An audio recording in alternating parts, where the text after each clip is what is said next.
We'll now move on to the House of Representatives, where the race for the Speaker and Deputy Speaker promises to be even more volatile. President Bola Tinubu, not wanting to take any chances, on Thursday met with members-elect to drum support for the zoning arrangement of his governing All Progressives Congress that favors Tajuddin Abbas and Benjamin Kalu as the party's preferred candidates for the two positions. But with the gang-up of the G6 group of top contenders like Ahmed Wasi, Aliyu Betara, Aminu Jaji, Sada Soli, Yusuf Gagdi, and others, the road seems tough for the APC-endorsed candidates.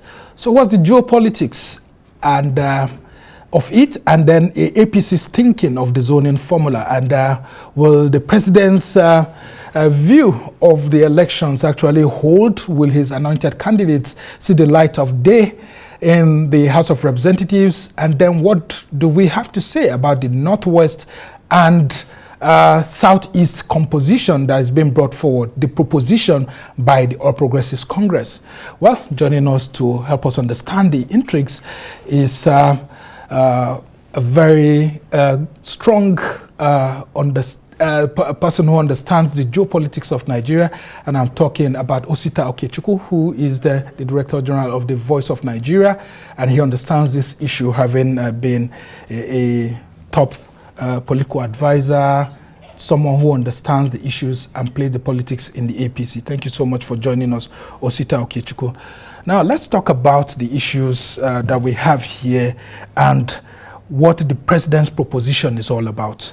He wants a speaker that's from the Northwest merged with a deputy speaker that's from the Southeast.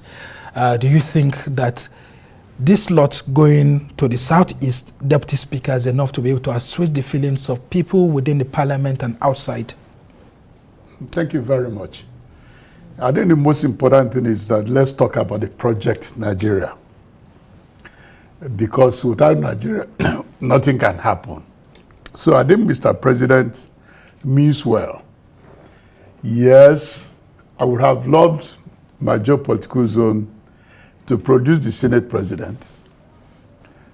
But in the better thinking of Mr. President, he said, no, let's go to our brothers in the South. I subscribe to that.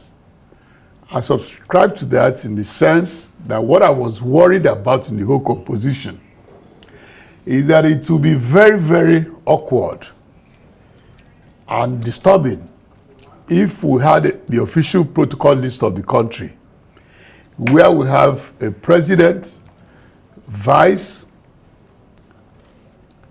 Senate president, speaker, Chief Justice of Nigeria, all being Muslims. That was my greatest worry. But I'm happy that it has been resolved, and I hope the distinguished senators and the honorable members will key into what Mr. President means, that they want to do a balance so that we don't want the Christian extremists to go underground and cry wolf. So if the distinguished senators votes for distinguished Senator Abbas, we can resolve the issue of the federal house, because nobody APC could joke with the Northwest. So Northwest, if they get the speaker, it's a good one for them because they have been so kind to the All Progressive Congress since our registration in 2013. Vote-wise, that's your vote bank, the APC's vote bank. They are the vote bank. They were, in fact, they harbored what we call the Buhari vote bank of 12 million consistently for 7 elections. 2003, 2007, 2011, 2015, 2019, and 2023. So they're qualified. And I'm also happy that our brother Benjamin Kalu is slated to take our own slot. As I told them, I keep on repeating that democracy is not a revolution. All the growth recorded in democracy is incremental. The fact that we got deputy speaker this time around doesn't mean what happened in the next 4 years. So for that sake, we're going home with something. And for God's sake, the fact that President Tinubu is from Southwest doesn't mean that the Southwest will be the greatest beneficiary of his presidency. Well, we've seen that happening several times No, with I've other seen, presidents. in my calculation, the greatest beneficiary of Buhari's presidency is the Southwest. Yeah, I mean, we've had even emirs and other people saying that the Southwest was able to benefit. When President Jonathan was also president, the greatest beneficiary was not the Niger Delta. Or the South-South. Or the South-South. So when you put the Project Nigeria first, and I'm also a subscriber, so the fact that it's good that a lot of scholars and pundits have canvassed the independence of the parliament, as enunciated by a French philosopher, Baron Montesquieu, that is ideal. But at the same time, the challenges Nigeria have today requires a National Assembly that will blend and listen to President Tinubu. Well, Nigerians also don't want a rubber stamp assembly. No, I'm not talking about rubber stamp. I'm saying in those who clamor for restructuring, for instance, they fail to understand that the good relationship Ahmad Lawan as President of Senate and Femi Gbajabiamila, Right Honorable, as the Speaker of House, the good relationship they had with President Muhammadu Buhari achieved a lot of milestones that today there's the independence of the state judiciary, there's the independence of the state legislature. Then there is also a critical amendment whereby electricity that have become the bone of contention for any industrial revolution, especially for a country like ours that is blessed with abundant resources, with a population where the youth aggregate is above 60%, but have failed to fly. They have done that amendment. Yeah, and the states now have the powers to actually do all No of that. state now could complain. Like I coming from Enugu, the other day the governor was talking about water. I say water is important, but my brother, if you listen to some of us, go to that coal and give any Enugu state people power. Yeah, and we've heard Bola Tinubu actually saying that if it's cold, it will be necessary for us to be able to do to get enough power. We're going to do that, irrespective of what the Western powers are saying. But that's the takeaway of the harmonious relationship between the executive arm and the legislative arm. Yeah, and some Nigerians are also saying that governance also suffered in some axes when you talk about, the executive, the legislature being so much in bed with the executive, that checks and balances, like Nigeria Air and some other things. People are saying that, look, if there was that, sort of a little bit confrontational National Assembly, that wouldn't have had all those kind of controversies. But back to the issues we have on ground. You were in the APC all through 2015 when the group of people like Bukola Saraki and then, of course, Yakubu Dogara went against the wishes of the APC. Do you foresee something like that, repeating itself, despite all the assurances that Tinubu is giving to some of these members elected? They are insisting that they want to elect their own leaders. Some have even formed a group of G6. It used to be G7, but G6 now, saying that, look, they are going to challenge Tajuddin Abbas and the Benjamin Kalu ticket by all means. I do not see that selling through. When you remember vividly that the outcome on June 13th, Tuesday, is a simple majority. Unlike the executive elections, there's no issue of spread. Is a simple majority of one differential. It gives victory to who becomes the speaker. And I don't think at the close of the day, Tajuddin Abbas will prevail. You don't think that there will be double nominations? Because we hear that Tinubu is asking, President Tinubu is asking these members elect to ensure that only one person stands up to nominate, and once that happens, it's closed. While some other people are insisting that they should be allowed to stand up and nominate someone else so that it will go into voting. Don't forget what if that happens? Don't forget that President Tinubu was also in the parliament. I do not see him saying so.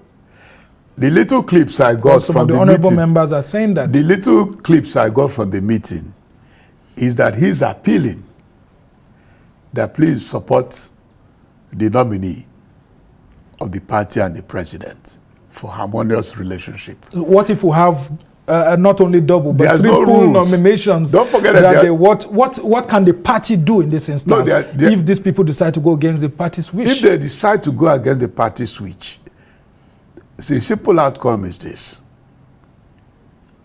that they might lose by few votes. You know why? As of today, the G6 are not resolved. The signposts on the streets of many of them canvassing to be speaker, at least 3 are still standing to be speaker.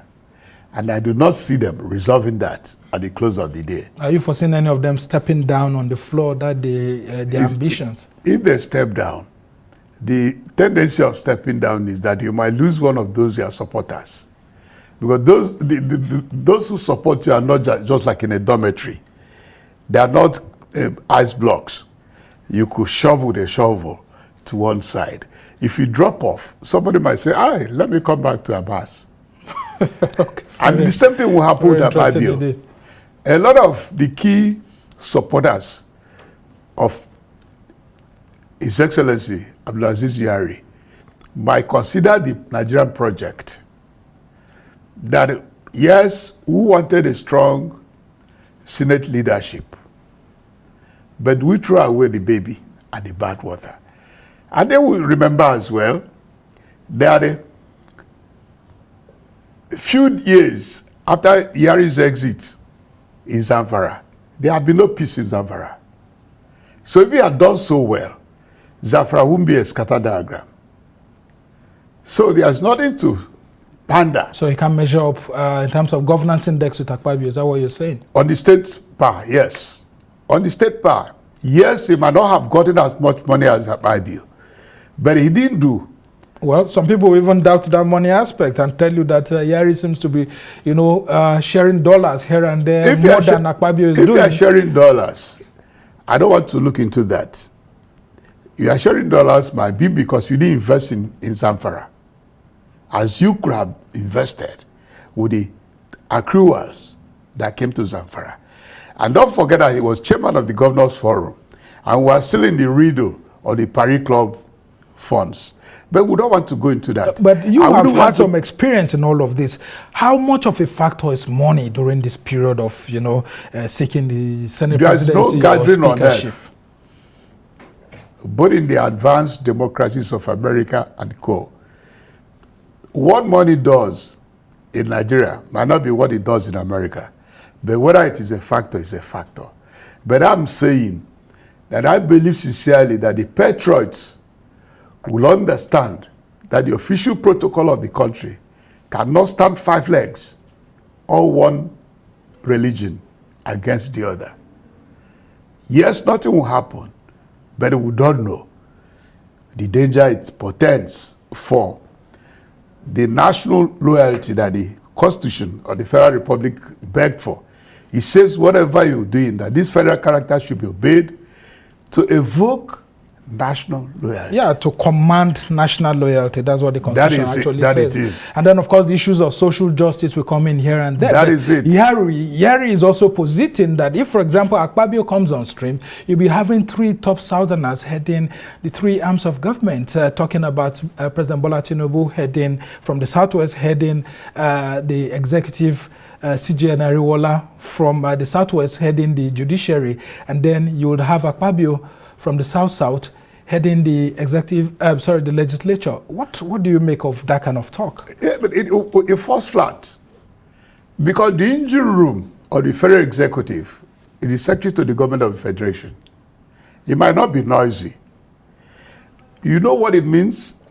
The day Voice of Nigeria had a memo through the Minister of Information. We were going to the National Assembly. What were we looking for? Approval for visual radio to enable us to be more digital. We were in the Secretary of Government office begging for it to be enlisted. Because if they drop it off, it won't go to the council, no matter how powerful you are. So the Secretary of Government of the Federation is the engine room and the hub of the bureaucracy of the federal government of Nigeria, which is residing in the north. It's even more powerful than the Chief of Staff, because the Chief of Staff is at the beck and call of Mr. President. But this one could either is in charge of a ecological fund that has a large percentage. But you still haven't answered my question. The three arms of government will be in the hands of Southerners. No, and that's the fear of the Yari group. It falls flat. The speaker, nobody anywhere in the world had joked with the speakership. They have the deputy senate president, they have the speakership. It's not the same Northwest, for God's sake. All right, as we try to round off this conversation, let's talk about the issues that Nigerians should be looking out for with the 10th Parliament, the 10th National Assembly as it's coming forward. What exactly is in it for the Nigerian people? I mean, most times these lawmakers just come in and they engage in this constitutional review exercise. Some of them bring in some bills or some things that work for the Nigerian people sometimes. Some of them don't work for the Nigerian people. What sort of agenda setting would you put forward for the leadership that will be emerging on Tuesday? The agenda setting is that our Constitution, the 1999 Constitution of the Federal Republic of Nigeria, needs further amendments. Despite the ones that were done not quite long, although as not I said, all, just 16 it's incremental. items. There are certain items in the exclusive legislative list that need to come to the concurrent list. One of which is some of these minerals. They should bring them some down to concurrent list so that the various states where it is located will go in partnership with the federal government to advance. Because what is our problem today is gross unemployment. Because gross unemployment is tangential to gross poverty. When they talk of Jackpa, why are the youths living? Because there's no holy water. How do we provide holy water if we don't have a National Assembly that understands, yes, we might say we want a strong federal government of Nigeria, but for God's sake, for instance, I pleaded with my northern groups. I said, you have more states as it stands. You have more local councils as it stands. So if more money is devolved to the states, you are the greatest beneficiary. The Southeast, where I come from, they have 5 states. He said, we don't bother. Devolve more powers and more money. And you that have more states is reluctant. What are you reluctant? Is an Igbo man the governor of Kano? So it actually pays the North to actually play the politics of... Orally pays the North. That the North should hearken. So the fact that we don't want a federal government that drills borehole, a federal government that sets up primary health care, there's no point for that. Well, the federal government is not supposed to be doing all of that. As we try to round off this conversation, I'm bringing you back to the geopolitics of the 10th National Assembly. Let's look at the race for the Senate, for example. You have 2 persons from the Southeast, Osita and Ojuzo Kalu, giving Akpabio a good race for his money alongside Yari. Why is there no sort of like a consensus between both of them to actually push one person to challenge these these other 2 persons, I mean? No, my greatest disappointment was a few days ago when some concrete evidence appeared that my 2 brothers, distinguished Senator Ojuzo Kalu and distinguished Senator Osita, so we are backing Yari. Yeah, I mean, that talk is also there. It's also, no. As of today, all inquiries possess that it's now a 2-horse race, Yari Akpabio. So, which means they are not even running as we start today. And that's why I'm pleading with them. If you are not running for the interests of the Christendom, please support Akpabio. Is religion a big issue in this so National that Assembly we election? Could douse, I know what we suffered when we were campaigning, and it was Muslim ticket for president advice. We lost a lot of membership. We lost Daniel Bwala. We lost Bidi Lawal, and others who were not too numerous to mention. We don't want to lose more. You ask me what would they do, but such discontent can mutate to what we do not know, because they are extremists in all the religions. So are you urging them to step down? No, since they have, so far, they are no more running, from my understanding.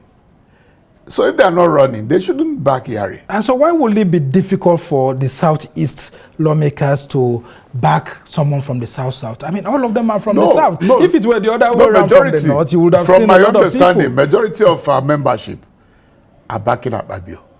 That is the truth. Including most people from the southern part yes, of the country. The Southeast legislatures, both those who are not from the APC, most of them are inclined on the Abio side. Okay, very quickly, just before I let you go. The President, Bola Ahmed Tinubu, is, a former lawmaker himself, having been a senator in the aborted Third Republic. His wife is even a senator, and then his vice president is also a senator, and you have the party's national chairman, Abdullah Adamu, being a senator. How can all of these people bring their experience together to ensure a seamless election on the floor of both the Senate and House of Reps on Tuesday? I cannot underrate their efforts. Don't forget we're talking about human beings, and there are different tendencies, different understanding. As I told you, when I asked my friends that are backing Yari, one of them told me, Osita, guess what? We want to provide a big hedge. I said, what are we doing with the hedge? That Nigeria today, going by debt service ratio and revenue, is almost at zero ebb. What of that challenge? Why don't you cooperate and get Nigeria out of this doldrum so that we don't go into a recession?